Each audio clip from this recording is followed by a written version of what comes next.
우원식 최저임금은 죄가 없다. 문제는 정부와 국회, YTN 라디오. 이동영의 뉴스 정면 승부. 방송 FM 94.5, 18, 10에서 20.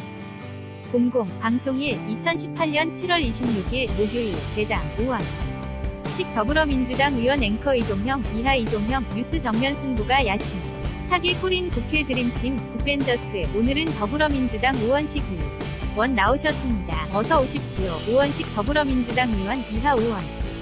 식, 네, 안녕하십니까. 이동형 오늘 중앙위원회 투표 참석하고 셨죠. 우원식, 네, 이동형, 김진표, 이해찬, 송영길, 세 사람으로 좁혀졌는데 우원식 의원도 처음에 타천으로 이름이 오르내렸는데 왜 나오지 않으셨습니까? 우원식 출마할 생각이 있었는데 제가 지난 6년 동안 계속 일을 해왔어요. 19대 국회에 들어서 바로 원내대변인하고 또 수석부대표하고 지난 대선 때는 문재인 선대본의 총무본부장을 하고 그리고 또 수석부대표 끝나고 나서 최고위원을 하고 을지로위원회 만들어 서 몇 년 쭉 하고요. 지난 한 해는 원내대표하고 그래서 이번에는 앞장서 기보다는 객관적으로 당의 여러가지 앞으로가 굉장히 중요한 시기여서요. 뒤에서 열심히 돕는 그런 노력을 해야겠다. 그것이 내가 지금 해야 할 일이다. 이렇게 생각하고 이번에는 출마를 안 했습니다. 이동형님. 연동안 너무 불태웠다. 이렇게 봐도 됩니까? 우원식, 네, 그렇습니다. 이동형 노회찬 의원 빈소에 다녀오셨죠? 우원식, 네. 이동형 원내대표 시절을 함께 했었고 또 바로 옆 지역구였지 않습니까?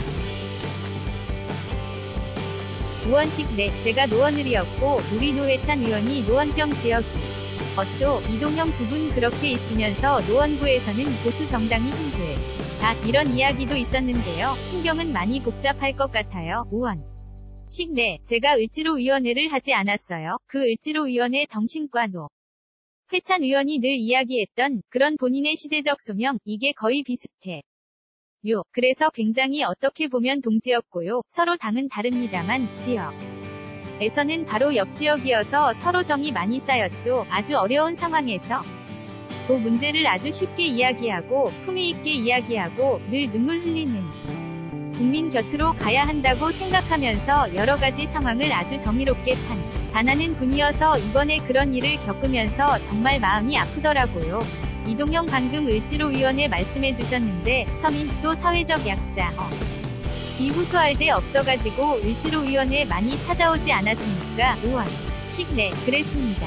이동형 노회찬 의원한테도 많이 찾아갔다고 그래요. 우리 대신에 이야기해달라. 그리고 노회찬 의원이 그동안 발의한 법안 대부분이 사회적 약자를 위한 법안이었다고 하는데요. 사회적 약자를 위했던 큰 정치인이 거목이 쓰러졌으니까 앞으로 이것도 이어받아서 민주당 혹은 우원식 전 대표가 할 일이 많을 것 같습니다. 우원식 제가 작년 원내대표를 하면서 탄핵 이후에 정말 어려운 시기 여소야 때의 교섭단체에 또 탄핵 이후에 인수위 없이 출발한 상황 등 굉장히 어려운 시기에 같이 원내대표를 하면서 노회찬 대표가 정말 많이 저한테는 우군이었고 많이 도와줬습니다. 그리고 늘 이런 사회적으로 어려운 사람들의 문제가 생기면 정말 분노하고 같이 문제를 풀어가려고 노력도 했고요. 노회찬 대표가 그동안 생각해왔던 서민과 약자가 인간답게 살 수 있는 일, 힘이 없고 백이 없어도 억울한 일 당하지 않는 일, 그리고 부당한 일에 대해서는 저항하는 일, 이런 일에 대해서 함께 가까이 지냈던 사람으로 잘 뒤를 이어가야겠다는 책임감을 함께 갖습니다. 이동형, 네. 소 다녀오셨으니까 보셨겠지만 유명인 정치인보다도 일반인 조문객이 상당히 많았습니다. 조문하려면 1시간 이상 기다려야 했고요. 조문객이 10,000명이 훌쩍 넘었다고 하는데 정치인 장례식의 이례적인 모습입니다. 이렇게 일반인들이 길게 줄을 서서 노회찬 의원을 추모하는 이유는 뭘까요? 원식 우리 정치에 꼭 필요한 사람이었고 그리고 정치의 길이 어떤 길이 어야 한다는 것을 보여준 사람이었죠. 국민들의 답답하고 어려운 처지, 그것을 정확하게 대변하고 또 그것을 위해서 혼신의 힘을 다하는 그런 정치가 우리 국민들이 요구하는 정치 아니겠어요? 그것을 온몸으로 보여준 분이기 때문에 우리 국민들이 정말 안타까워하고 그런 것이겠죠. 이동형 알겠습니다. 오늘 우원식 의원 모신 이유는 다른 데 있으니까요. 을지 노위원회 만드시고 맹활약하셨습니다. 민주당에서 잘한 게 여러 가지 있겠지. 대부분 사람들이 을지로위원회를 칭찬하더라고요. 지금 최저임금 인상과 관련해서 최저임금을 받아야 하는 사람들도 을이고 가장 최저임금 인상에 대해서 반발하고 있는 자영업자들, 소상공인 이런 사람들도 을이지 않습니까? 우원식 네 그렇습니다. 이동형 지금 어떻게 보면 을과 을의 싸움으로 됐다. 이런 진단이 많아요. 우원식 사실은 저임금에는 죄가 없습니다. 저소득 노동자가 특히 최저임금 미달자가 260만인데요. 이게 작년에 한국사회연구원 통계인데 OECD 국가들 중에서도 우리가 세 번째로 저임금 비율이 높아요. 그러니까 이게 굉장히 많은 남들이 못 사는 겁니다. 제가 노원구인데 노원구 동네를 가보면 최저임금 오르기 전에 이미 자영업자들이 문 닫는 분들이 굉장히 많은 거예요. 국민들 주머니가 텅텅 비어있으니까 동네 와서 쓰지도 않고 사 먹지를 않으니까 자영업자들이 자꾸 쓰러지는 거거든요. 이러한 양극화, 또 기업과 가계, 고소득층과 저소득층 굉장히 양극화되어 있기 때문에 이런 양극화도 극복하고 또 내수시장을 살려서 지속가능한 성장을 위해 필요한 것이 또 3만불 시대라고 하는데 3만불 시대에 맞는 삶의 질을 보장하고 이걸 위한 최소한의 조치가 최저임금 인상입니다. 그래서 그것을 원까지 올리자고 한 건데요. 지난 정권 때 최저임금을 올리지 않아서 우리는 뭘 했냐면 최저임금 올려주지 않으니까 생활임금 하자고 했어요. 저희 을지로위원회가 주장해서요. 공공부문부터 생활임금 하자고 해서 최저임금보다는 조금 올린 이런 임금을 주는 제도까지 저희가 만들어서 하기도 했거든요. 사실은 지금 최저임금을 올리니까 지불 여력이 부족한 것은 사실입니다. 그런데 이 지불 여력이 부족한 이것을 해결해 주어야 하는 것. 이 문제의 본질입니다. 그동안 값들이 다 움켜쥐고 있었거든요. 자영업과 노동자, 알바, 여기는 그야말로 을과 병이고 값이 조금 풀어주면 이 문제는 해결된단 말이죠. 그래서 과도한 임대료, 프랜차이즈 본사의 수수료, 각종 불공정한 비용, 또 차별적이고 과도한 카드 수수료, 복합 쇼핑, 대형마트와 같이 골목 상권을 완전히 장악해가는 대형 유통재벌들의 문제, 이런 것들을 이번 기회에 해결해 나가면 풀어갈 수 있는 건데 이 문제를 해결하는 것이 지금 이 최저임금 문제의 본질 중 하나다. 이렇게 말씀드리겠습니다. 이동형 네 지금 예스앱의 청취자분도 국내 소비가 많고 회전이 빠르면 최저임금은 사실 문제도 아닙니다. 맞는 말이죠. 그게 선순환으로 되는 건데요. 우원식 최저임금이 조금 올라가면 많은 국민들이 동네 와서 돈을 쓰지 않습니까? 그렇게 되면 자영업 하는 사람들도 소득이 올라가고 그렇게 되면 내수가 살아나면서 소득 주도 성장이 이루어지는 거죠. 이동형 그런데 저희 프로그램에서도 소상공인들 여러 출연했습니다만 그들이 주장하는 것은 임대료나 카드 수수료나 본사 로열티나 이런 것들이 우리가 주장해서 우리가 움직여서 되는 것이 아니지 않느냐. 우리가 할 수 있는 임금 문제를 건드릴 수밖에 없다. 이렇게 얘기를 했거든요. 그러면 임대료, 카드 수수료 혹은 본사 로열티 값들이 자기들이 자각을 해서 같이 더불어가는 세상을 만들자 이렇게 할 수도 있지만 법률로서 만들어야 하는 것도 있지 않습니까? 그러면 이건 국회가 할 일이잖아요. 우원식 그렇습니다. 대부분 법률이에요. 그러니까 바로 그게 이 일의 본질입니다. 카드 수수료, 임대료, 그 다음에 가맹점의 수수료 이런 것들은 힘없는 자영업자들이 할 수 없는 문제거든. 할 수 없는 상태에서 지불 능력이 부족한 상황에서 임금이 올라가니까 임금 올리는 것을 우리는 못하겠다. 이렇게 정부에 얘기하는 건데요.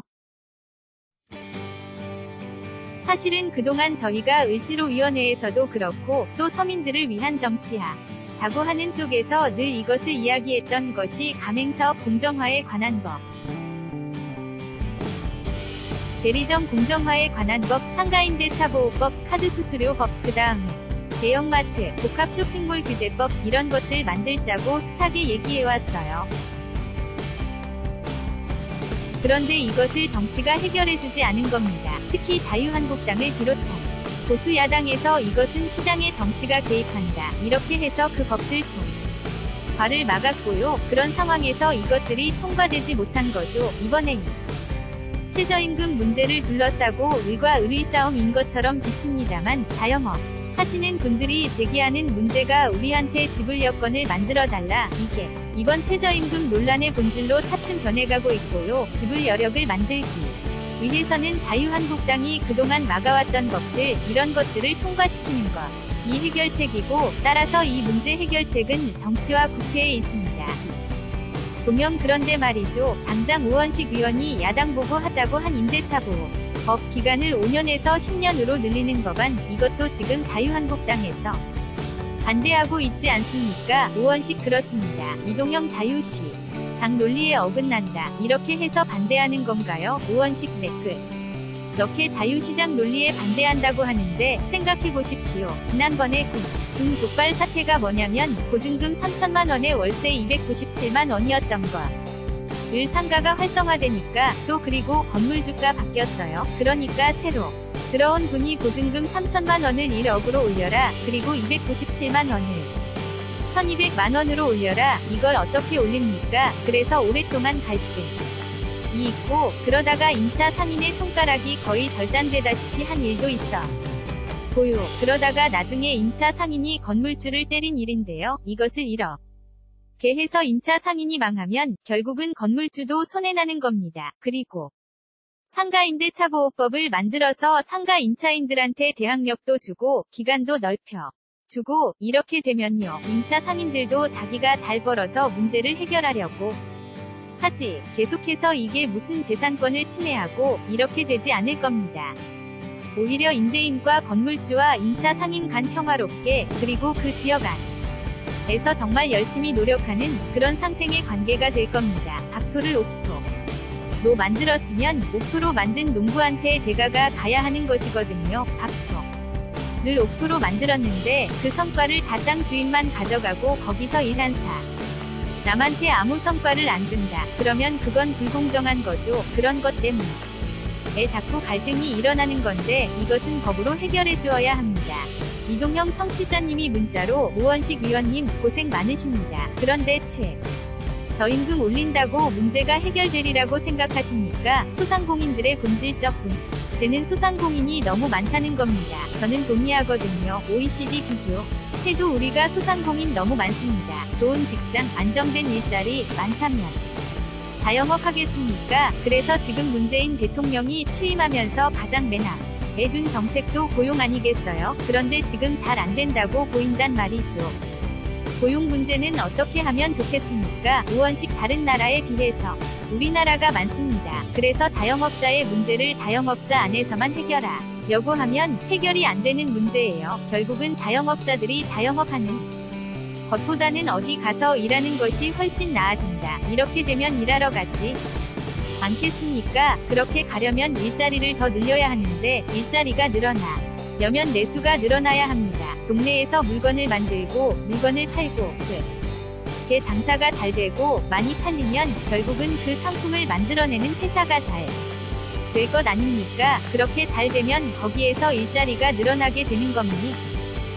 결국은 내수를 살려서 혁신 성장을 통해서 새로운 성장 동력을 만드는 것이 한 축이고요. 그걸 위해서 여기도 마찬가지로 갑을 문제가 있는데요. 대기업이 중소기업에 대해서 함부로 침탈하지 못하도록 중소기업을 보호해 주어야 합니다. 그렇게 해서 중소기업도 잘 살아나가게 하는 일을 한편 해야 하는데, 그렇게 해서 내수가 진작되면 중소기업도 살고 상인들도 살고요. 그러면 결국 새로운 일자리가 만들어지면 자영업 하라고 해도 안 합니다. 내수를 살리고 새로운 성장 동력을 만들어내고, 이런 과정을 통해서 새로운 일자리를 만들어내는 것이 핵심인데, 그 내수를 살리는 일에 있어서 지금 우리한테 제일 중요한 문제 중 하나는 최저임금을 올려서 일하는 사람들이 일한 만큼 대가 받도록 하는 것이 올바른 해법이죠.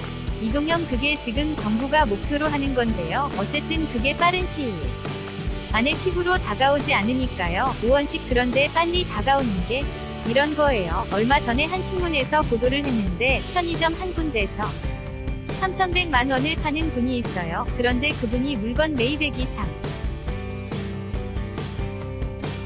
100만 원 중에서 2,400만 원이에요. 그렇게 본사에 줍니다. 그렇게 하고 나면 700만 원이 남거든요. 700만 원 중에 본사 가맹 수수료 가 240만 원이에요. 34%입니다. 본사의 가맹 수수료가 대개 30에서 5% 정도가 되는데요. 이 34%가 어느 정도 비용이냐면 백화점이 임대 매장에서 수수료 매장으로 바꿔요. 다 백화점 본사 건물인데요. 이거를 빌려주고 매출의 30에서 40%를 수수료로 떼어가요. 백화점도요. 그것은 자기가 임대료를 내지 않고 들어가는 매장이거든요. 그런데 이거는 자기 돈을 다 내고 들어가서 또 본사 가맹 수수료가 240만 원이에요. 이거를 한 20%로만 낮춰준다. 20%까지 아니더라도 이거를 25% 정도로만 한다. 그래도 이게 한 80만 원 정도 됩니다. 그런데 이분이 인건 비를 250만 원 쓰거든요. 내년에 10% 올라가요. 20%는 25만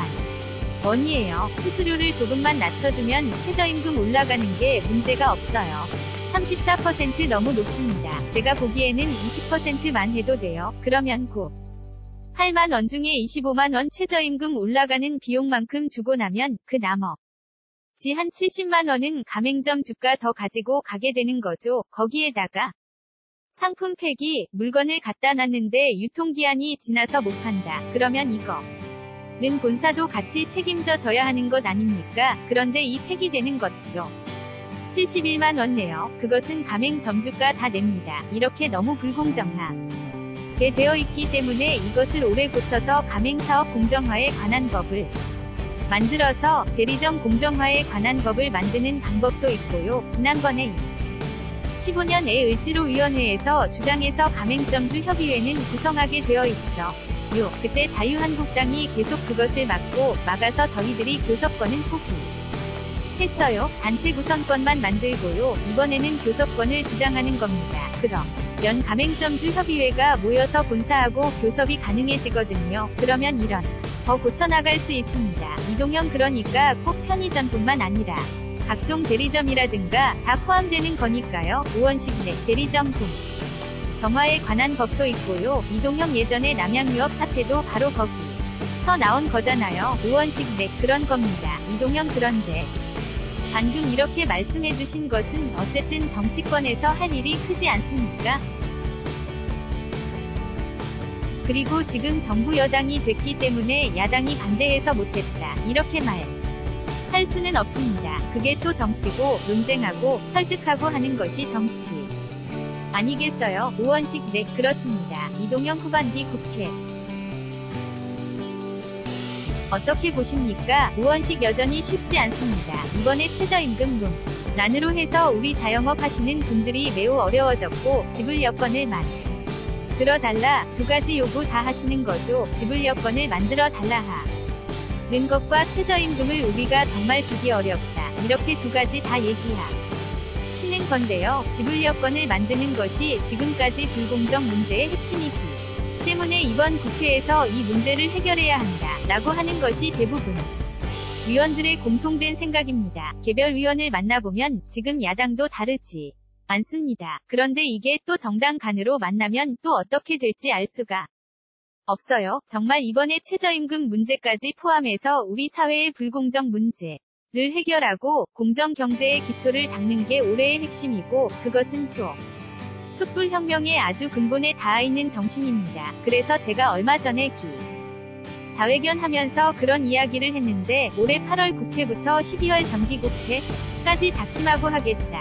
정말 작심하고 할 생각입니다. 이동형 그동안 문재인 정부 출범 1년 지나고서는 청와대가 할 수 있는 일은 하지 않았습니까? 이제는 법으로 할 수 있는 것을 해야 하는데 그래서 청와대가 협치 이야기도 한 것 같고요. 당 대표가 누가 될지는 모르겠습니다만 속해서 무소속 위원들을 받아야 한다. 안 받아야 한다. 혹은 과거에 함께 했던 사람들도 같이 해야 한다. 이런 이야기가 나올 것 같아요. 거기에 대한 개인적인 생각을 어떻게 되십니까? 오원식 지금 저희가 이 문제를 해결해 나가야 하는데 결국은 국회가 해결해야 하거든요. 국회가 해결하려면 여소야대 상황에서 해결할 방법이 없습니다. 이동형 쉽지 않죠. 의원식 결국은 국회는 숫자니까요. 사실은 이번에 지방선거가 미국 총선이었으면 너무나 문재인 개혁을 그리고 촛불 정신을 국회에서 발휘해 볼 수 있었는데요. 가장 중요한 것은 촛불 혁명은 일어났었는데 촛불 혁명이 일어나서 정권은 바뀌었지만 국회의 정권은 바뀌지 않았거든요. 그래서 사실상 불가능한데 이것을 가능하게 만들려면 협치를 통해서 야당의 일부와 함께하는 수밖에 없습니다. 최소한 180석을 만들어야 하거든요. 180석을 만들면 국회 선진화법에 의해서 패스트트랙 그러니까 30일 후에 과반으로 통과시키는 겁니다. 그러니까 그것도 빨리 되는 건 아니죠. 200석이 넘으면 더 빨리 할 수 있고요. 지금 그런 상황이기 때문에 협치를 통해서 최대한 서로 협조할 수 있는 관계를 만들어야 하고요. 그렇게 만들기 위해서 우리 정부 여당에서는 최선의 노력을 다해야 한다고 생각합니다. 이동형 마지막으로 하나만 더 여쭤보고 마치겠습니다. 최근 문재인 정부를 지지했던 진보학자들이 문재인 정부를 비판하는 성명을 냈거든요. 개혁이 후퇴하고 있다. 그 부분에 대해서는 어떻게 받아들이십니까? 의원식 그런 지적 저는 가능하다고 생각합니다. 정부가 최저 임금 인상에 따라서 부작용을 조금 더 세심하게 고려하고 부작용을 최소화하는 노력을 했더라면 하는 아쉬움이 있습니다. 물론 저도 작년에 원내대표였기 때문에 저도 그 책임의 일부를 함께 가지고 있고요. 중소상인의 과도한 불공정을 해결하기 위해서 정부에서 작년부터 계속 제기했던 카드 수수료 이 문제를 담당하고 있는 것은 금융인데 금융과 관련된 부처가 충분히 이 문제를 만족할 만한 성과를 내지 못했습니다.